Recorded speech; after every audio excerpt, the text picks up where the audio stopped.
Good morning and welcome to America's Home Cooking. Oh, I know you can see my hair sticking out. There's nothing I can do about it because we are in the teens.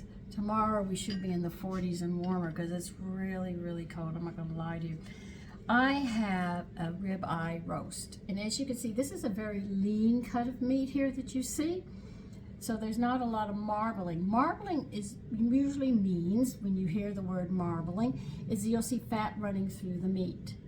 Okay, and when you see it like that, that's a very tender cut of meat. Now, a ribeye, I'm going to make steaks out of them. You cannot cook a ribeye roast to completely done, so you're going to sort of have it rare to medium rare, because if you overcook it, it's going to be very dry and very, very tough. Now, if you wish to make a roast out of this, you have to get suet, better known as fat. And you have to really cover this with fat to keep it from drying out. But still, you cannot cook it all the way. I have a son who likes it cooked all the way. But he knows when I make ribeye steaks, he's not going to be able to have it the way he wants. All right? So letting you know. So a ribeye is a very lean cut of meat, and you have to be very, very careful how you cook it. I usually do not make it into roast because I know what it's going to do. It's going to give me a problem, and it's going to dry out, especially if you have your family and they like theirs done. It's just too tough and it loses all its flavor. So always think, if you're going to sit there and make a ribeye roast, remember there's no marbling, so it's going to have to be wrapped with fat, but they call it suet, S-U-E-T. You can herb it and everything else that you want, but if you make steaks, remember, you can cut them as thin as you want or as thick as you want, but remember, they're still going to have to be rare to medium rare done. If you go any further, they're too tough, they lose their flavor. Now, for my family, we're having steaks today. I got the potatoes on to bake, so I'm going to cut mine about 1 inch thick. I'm going to leave the rope on. My sons know they'll cut the roast off.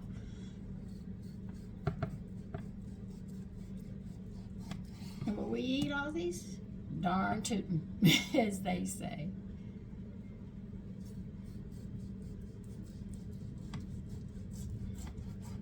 So if you are going to cook it, make sure to remember those few rules. See, there's just very little fat, and it's just on one side, but there's nothing really in the inside here.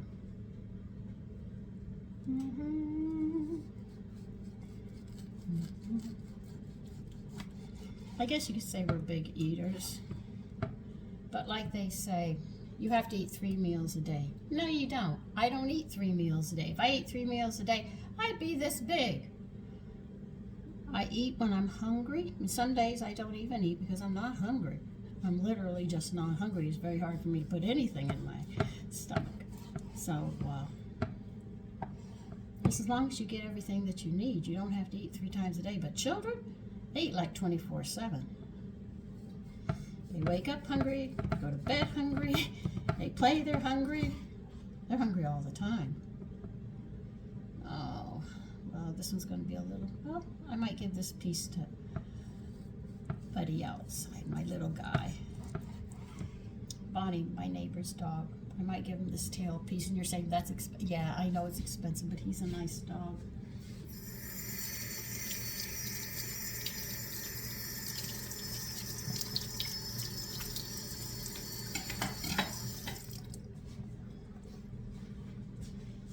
So I'm making packed lunches today, so I have to cook early to make sure everything is going to be packed. As you can see, I cut them very, very thick. This one a little thicker than the others. But as you can see, there are 6 of them. And one for little Bonnie. He gets his rare. So let me get the other stuff. Let me get the other stuff out, and I will be right back. Okay. I have them on the cutting board, but we're going to salt them. All right, remember, stay high so you get more of a level spread of salt on your meat. You see?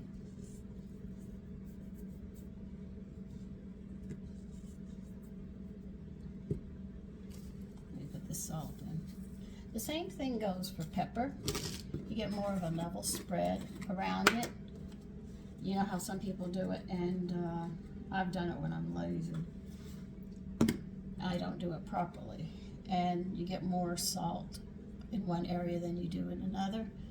That's because you don't do it like this. But if you're high, it works beautifully. Turn it over and we'll do the other side the same way.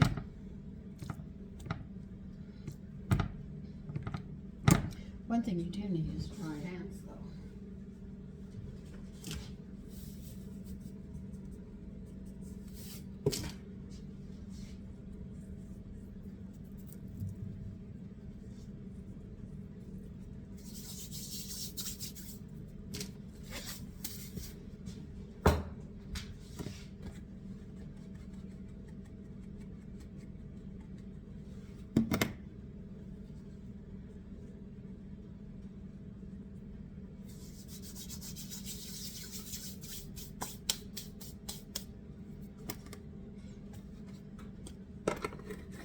Now, I want you to put some butter on the side, but we're not going to use it right now. What you're going to do is get a frying pan, and I want you to turn the heat on. We're going to heat this frying pan up very hot.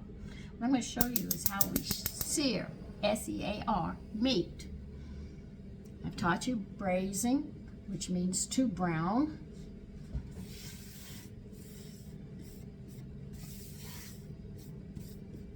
But braising is literally no butter, no nothing. You get a hot pot and you're gonna lay those steaks in. They're gonna sear, and what it does is it seals it up real quick on one side. Then we're gonna turn it over to the other side when it sears. After it's nice on one side, we're gonna turn it over to the other side, sear it. Then we're gonna throw some butter into that pan, and then we're gonna sit there and start throwing the butter over it as it cooks and gets the flavor. Now, if you want some herbs, different kinds of herbs, you can throw it in with the butter at that time, and because the pan is hot, you'll be blooming, which means you're going to be throwing those seasonings into that oil right away. And as you throw the oil, well, it's really butter, as that heat hits the herbs, it's going to release that oil into the butter. You throw the butter over the meat and it'll absorb that flavor, and that's what we're going to do. It's a 1, 2, 3 step, quite fast. We don't have time to do a lot, so we have to move on this one.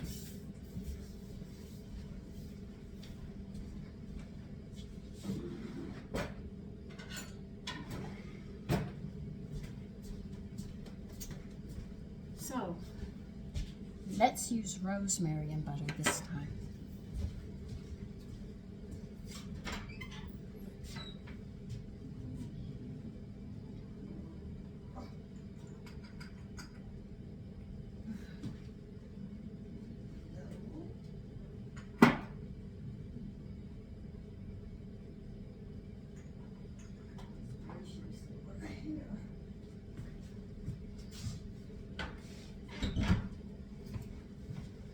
So we'll use rosemary and butter with this one.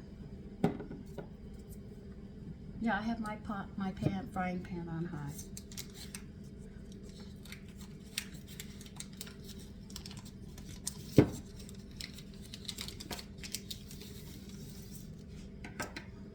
Okay, so I'm gonna move you over there.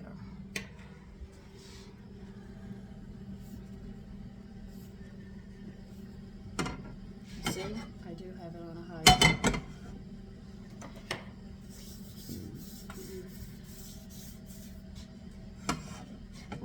I'm not going to be able to get all 6 in at once, so I'll do one batch and show you, and then I'll put you on pause while I do the other batch, because I'm sure my sons will eat 2 steaks each. They always do.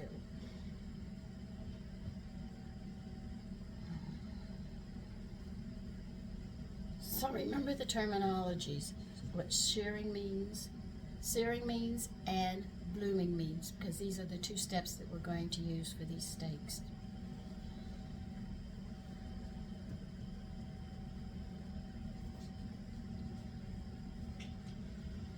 Now we're going to try it.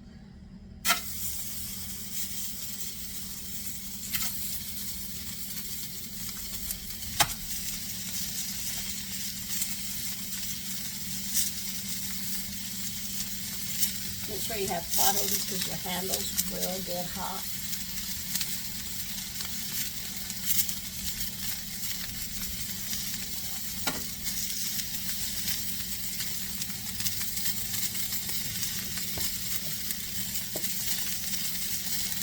Now you see why I make modified butter, because I would go through butter like crazy, but we use the modified butter at the table.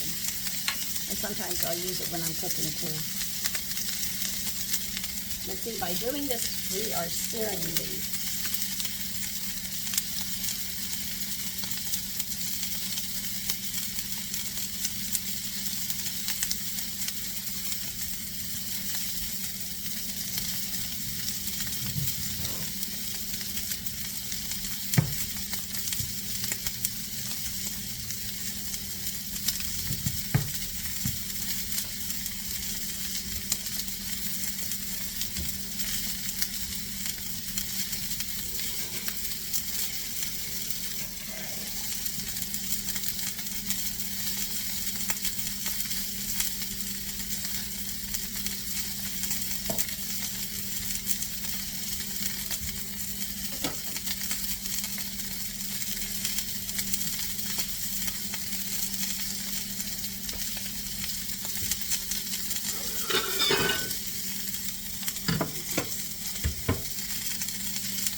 I guess you wouldn't believe it. This is how they do it. This is how they do it in the restaurant for real.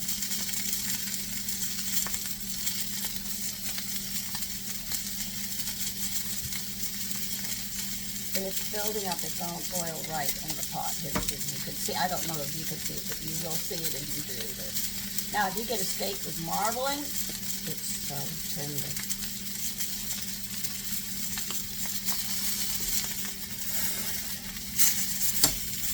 Looks familiar.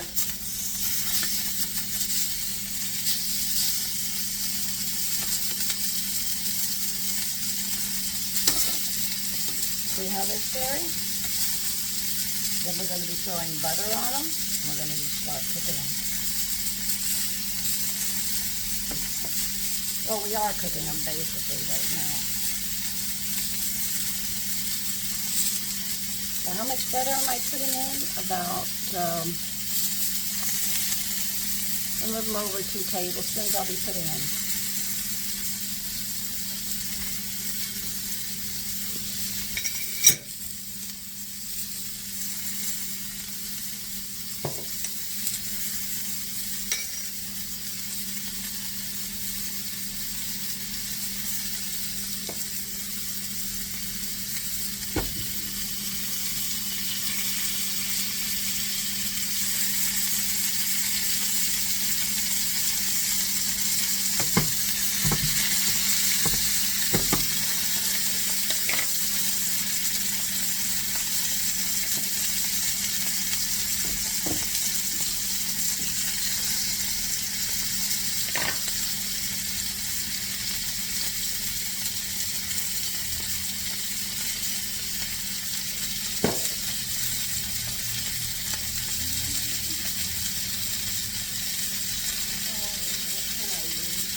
You can put any seasonings on, or you don't have to put any on, but you'll have to put the butter in. That you definitely have to do. But we're going to finish cooking them. And as you can see, they cook quite quickly.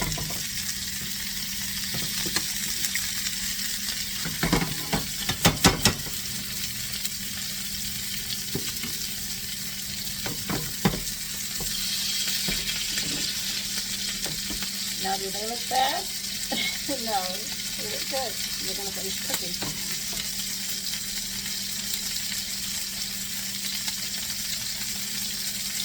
I just don't have a lot of spoons to work with, so I have to use my big one.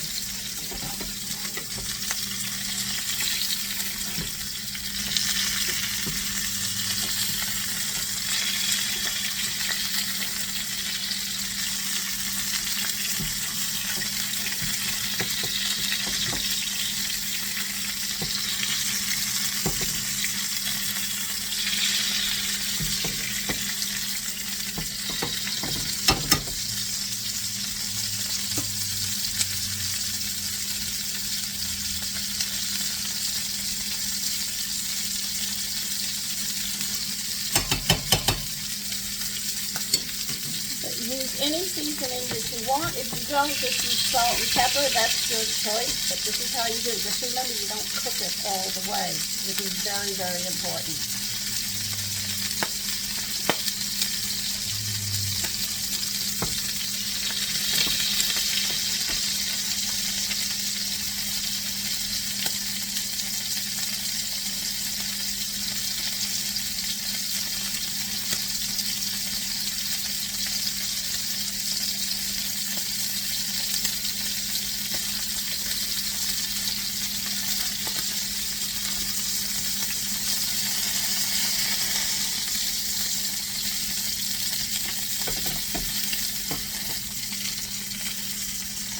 They even seared on the bottom. So don't think that they didn't. That's why we didn't put the butter in right away. We had to give it time.